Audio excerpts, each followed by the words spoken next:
മറ്റൊരു വാർത്ത, കോഴിക്കോട് മുക്കത്ത് പെട്രോൾ പമ്പിൽ ഓട്ടോറിക്ഷയ്ക്ക് തീപിടിച്ചു. പമ്പ് ജീവനക്കാരൻ പെട്ടെന്ന് തീ അണച്ചതിനാൽ വലിയ ദുരന്തം ഒഴിവായി. അപകടത്തിന്റെ CCTV ദൃശ്യങ്ങൾ 24-ന് ലഭിച്ചു.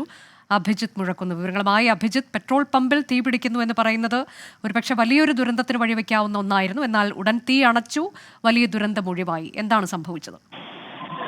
അനുജ, ഇന്നലെ പുലർച്ചെയാണ് ഈ സംഭവം നടക്കുന്നത്. ഇതിന്റെ CCTV ദൃശ്യങ്ങൾ ഇന്ന് പുറത്തു വരികയായിരുന്നു.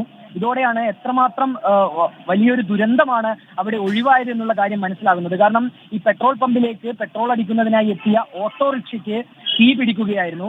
ഉടൻ തന്നെ ഈ പെട്രോൾ പമ്പിൽ ഉണ്ടായിരുന്ന ജീവനക്കാരൻ ഫയർ എക്സ്റ്റിംഗ്വിഷർ ഉപയോഗിച്ച് ഈ തീ അണച്ചു. അതിനാൽ മാത്രമാണ് വലിയൊരു അപകടം ഒഴിവായത്.